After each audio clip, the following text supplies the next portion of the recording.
But we are reminded that every time we go to one of these places, every time we have a high point in our lives, we are called back home, back into our usual place of dwelling.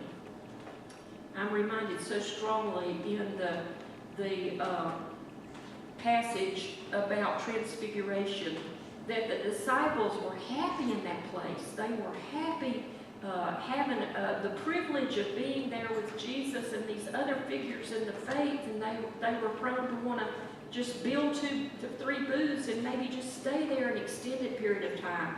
But Jesus doesn't say anything, but leads them back down the mountain.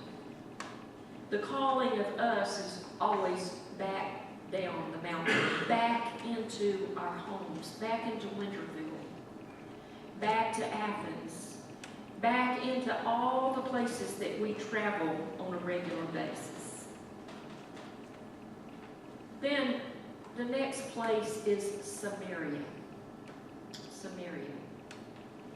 Now, while it might be easy for us to go to Winterville and Athens and places beyond, there sometimes are those places that we might feel a tug of God to go, or there might be a set of people that God wants us to witness to, and we just really don't feel all that comfortable doing it, right? When these early followers heard about Samaritans, they must have cringed a little bit inside, because Jews and Samaritans didn't get along very well together. And we know that story in the New Testament of the Good Samaritan, and the surprise in the story is that the good guy, the one who comes to the rescue of the one by the side of the road, is the Samaritan, not the priest and not the Levite, not the good Jewish person that one would expect to be the hero in the story. So what is your Samaria? What is that place, or what is that population group that you find it difficult to reach out and serve? And what do you say to Jesus when he says to you, hey, I want you to go over there to Samaria, and I want you to work with those Samaritans? But before it's all over, Jesus takes them beyond places that they could even imagine. There are places on the globe that I have a hard time imagining, right? I mean, sometimes people say a name of a place and I'm going, okay, I got to get the globe out, to figure out where this is. Well, can you imagine how to the ends of the earth sounded to people who traveled by donkey or camel or on foot? We are so used to getting in cars and trains and planes and going somewhere quickly on almost a moment's notice. But these folks, when they heard to the ends of the earth, it must have sounded like a sheer impossibility. No wonder they realized that they must wait and pray, that they must heed this sense of direction from Jesus to wait and pray. Do we do that here in Winterville? Do we do it enough? That is, do we wait and pray often enough? Do we understand that this calling of Jesus that was issued thousands of years ago comes straight down into our hands today?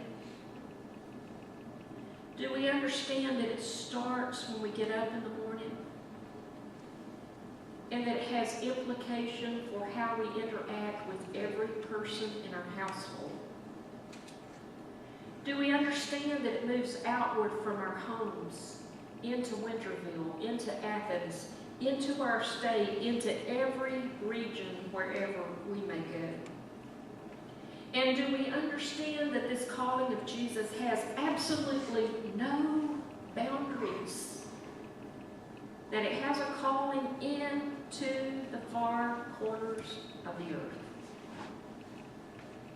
We've seen it in action already, haven't we? And you'll hear more about it next Sunday. I'm thankful that Pastor Mark and Joan Cox Stewart are going to be here in this place next Sunday to share with you more about their mission trip. 2 of our own are back from Honduras, and they interacted with hundreds and thousands of people.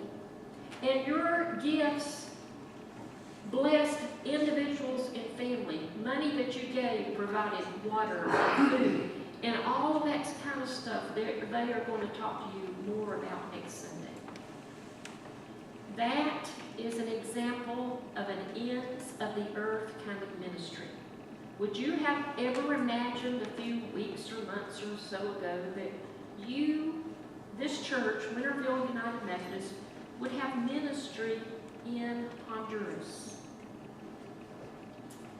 So, I want to conclude today with lots of words of challenge. I want you to go home, and I want you to spend time in quiet today and in the days ahead. Some of you are saying, you're giving me your blessing to take a nap, aren't you?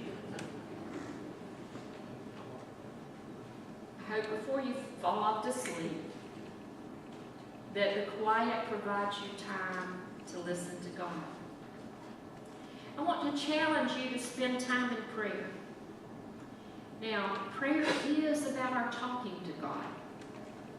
And in this time of talking to God, I want you to talk to God about helping you see opportunities before you daily. Because I suspect that most of us miss many of the opportunities that were presented to us in a day's time. And I want you to spend time asking God to not only help you see the present opportunities wherever you go, but to expand the opportunities that are before you on a daily basis to share the love of Jesus Christ. And after you've prayed prayers about your own personal ministry, I want you to pray prayers about the ministry of this church. I've been now in quite a few churches as I've been a Methodist minister. And I've watched a lot of interactions and heard a lot of conversations, and I realized that far, far, far too often, when conversation begins with church folks, it goes downhill quickly. And far, far, far too often, at least in the churches I've been in, the conversation goes in the direction of lamenting that the church is no longer in the 1950s or whatever the heyday of that particular church was. And that things are harder and more challenging, and that there's not as much money, or that there's not as many people resources as we need, and it goes on and on and on. A true lament about the state of the church. I want to challenge you.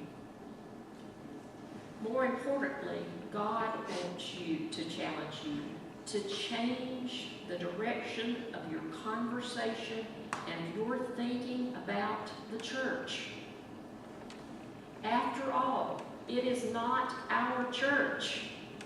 If it were our church, we might truly, definitely be in trouble, right?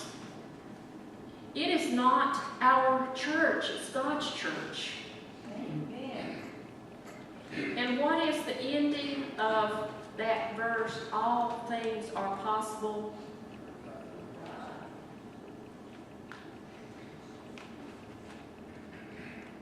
The question is not so much how do we take care of ourselves and our programs and our buildings, and the litany goes on and on, but instead the question is, what are we going to do for people around us? How are we going to minister to our community? How are we going to reach out to Athens, to all the people that are in need? What are we going to do for our city, our state, our nation? And lastly, what are we going to do in the far corners of the earth? The challenge. Talk to God. Express your willingness to be a part of that calling that began 2,000 years ago. The next part might be a little harder because all of us talk really well, don't we? The next part of prayer is listening. Sitting still. Waiting after you've stopped talking. And trying to hear what God says back. I have a feeling that as we, everybody under the sound of my voice, everybody who's not here today but may hear the recording, I have a feeling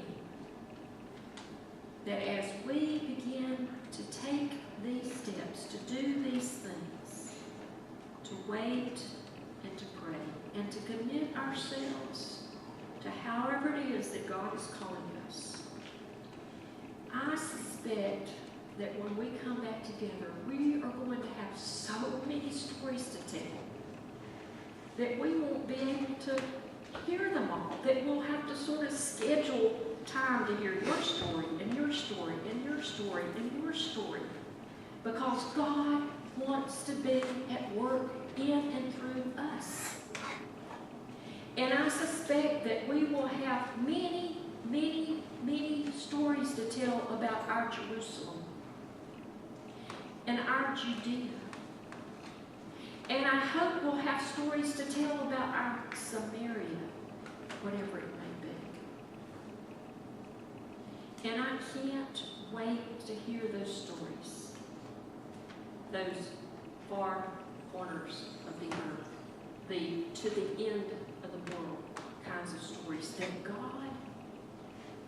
God is already beginning to write in our lives. Thanks be to God. Thanks be to God for making us who we are, equipping us, calling us, and giving us the rare privilege to be a part of His work on this earth.